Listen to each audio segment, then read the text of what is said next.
Assalamualaikum warahmatullahi wabarakatuh. Selamat pagi Ibu Bapak semua. Salam sehat, salam bahagia. Jangan lupa tersenyum.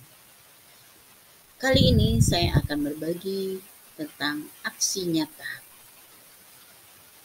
Aksi nyata sebelumnya tidak aktif. Kita lihat seperti di gambar ini.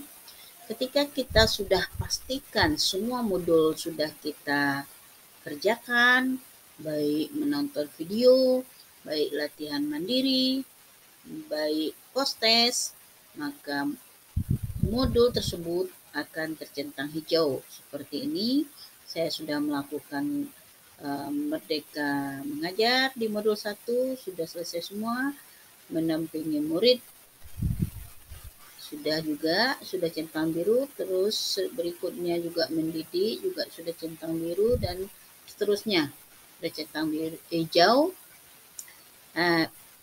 Dan akhirnya di bawah nanti akan muncul tanda biru, tanda bahwa aksi nyata sudah aktif. Nah, sebelumnya belum ada tanda biru, tapi setelah kita selesaikan semua pekerjaan kita di semua modul, akan muncul lakukan aksi nyata seperti di sini. Lakukan aksi nyata di Merdeka Belajar, lakukan aksi nyata di kurikulum, lakukan aksi nyata di profil pelajar Pancasila, dan seterusnya. Sampai di mana kita sudah menyelesaikan modul tersebut.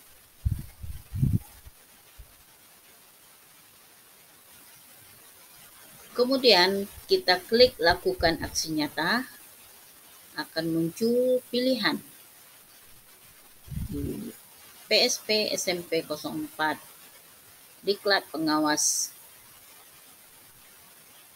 Ada dua pilihan di Merdeka Belajar.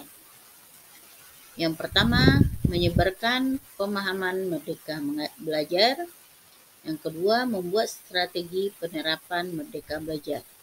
Jika kita klik modul yang lain, topik yang lain, akan berbeda lagi pilihan aksi nyatanya. Ini khusus di Merdeka Belajar. Kemudian saya pilih pilihan pertama, penyebaran pemahaman Merdeka Belajar. Di situ ada petunjuk, pahami tujuan pembelajaran. Setelah kita pahami tujuan pembelajaran, komunikasikan dengan audien. Audien di sini boleh orang tua, boleh murid, boleh teman, boleh komunitas, dan sebagainya.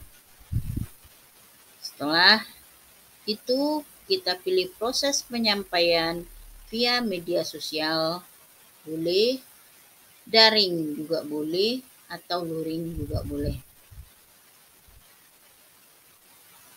Pilihan penyampaian pemahaman via media, boleh dibuatkan presentasinya, mungkin menggunakan PowerPoint, menggunakan Canva, buatkan posternya, atau mungkin buatkan lagu bagi yang hobi menyanyi, buatkan puisi bagi yang hobi berpuisi, atau mungkin membuatkan booklet dan lain-lainnya.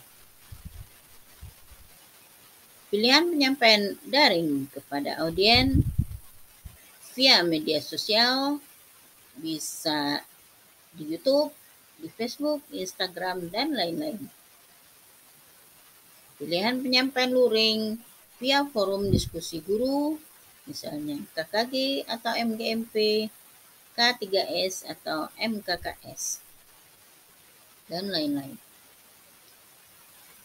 Setelah aksi nyata kita lakukan, kita diminta untuk membuat form umpan balik, menuliskan kembali refleksi prosesnya, kemudian mengunduh dalam bentuk PDF. Membuat form umpan balik di dalam penyebaran pada audien, yang pertama sekali kita lakukan adalah form disebarkan kepada audien. Di dalam form tersebut kita lampirkan dokumentasi bukti formulirnya, kemudian jumlah umpan balik minimal 5 audien, kemudian minta audien melanjutkan kalimat ini. Kalimat dari paparan yang disampaikan, sebelumnya saya berpikir bla bla bla bla. Ternyata setelah dipaparkan begini. Langkah kecil yang akan saya lakukan setelah ini adalah bla bla bla bla.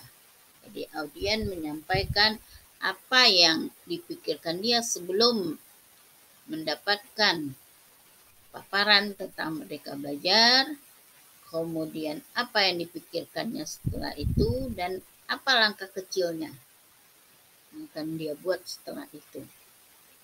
Ternyata apa yang dipikirkannya berbeda dengan setelah dipaparkan. Pilihan kedua, pada modul Merdeka Belajar ada aksi nyata berupa strategi penerapan Merdeka Belajar. Langkah-langkahnya, yang pertama pahami tujuan pembelajaran, yang kedua buat strategi penerapan Merdeka Belajar sesuai pemahaman, hubungkan konsep Merdeka Belajar dengan konsep, materi, dan pengalaman lainnya. Seandainya kita pengawas, berarti pengalaman kita dulu waktu kita menjadi guru. Mungkin bisa kita hubungkan ke sana.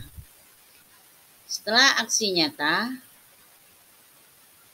kegiatan yang dilakukan adalah komunikasikan strategi dalam bentuk visual. Dalam bentuk visual di sini bisa berupa animasi, berupa macam bergambar seperti komik, berupa YouTube, berupa audio, dan sebagainya. Kemudian kita diminta untuk membuatkan form umpan balik, menuliskan refleksi prosesnya, kemudian mengunduh dalam bentuk PDF. Komunikasikan dalam bentuk visual, ini tadi ya, bisa berupa cerita bergambar, bisa berupa video, audio, infografis, karikatur, komik, dan sebagainya. Buat form umpan balik penyebaran pemahaman Merdeka Belajar. Yang pertama, lampirkan dokumen. Ini untuk strategi ya, untuk strategi. Lampirkan dokumentasi bukti formulir, jumlah umpan balik minimal 5 orang audiennya. Pertanyaan terkait bagaimana strategi yang disampaikan sesuai dengan tujuan Merdeka Belajar, bagaimana strategi bisa diterapkan, bagaimana kesesuaian strategi dengan target audien. Itu mungkin bisa dimuat di dalam form. Rangkuman refleksi. Setelah kita membuat form, kita rangkum hasil dari form yang diisi oleh audien. Yang pertama, hal apa yang Anda pelajari dari proses berbagi pemahaman mengenai topik Merdeka Belajar. Yang kedua, bagian mana yang mengubah Anda. Yang ketiga, apa langkah konkret Anda selanjutnya. Ini yang mau kita rangkum sebagai hasil refleksi. Terakhir, setelah selesai kita buat form, setelah selesai kita rangkum, kita unggah. Jadi refleksi tersebut kita buatkan dalam bentuk PDF, kemudian kita unggah. Kita lampirkan juga dokumentasi kegiatan. Kemudian hasil pengisian form atau feedback yang dari 5 orang tadi. Kemudian rangkuman refleksinya. Dijadikan satu dalam bentuk PDF, kemudian kita upload. Thank you. Jangan lupa subscribe dan like-nya. Assalamualaikum warahmatullahi wabarakatuh. Mohon maaf jika ada kesalahan.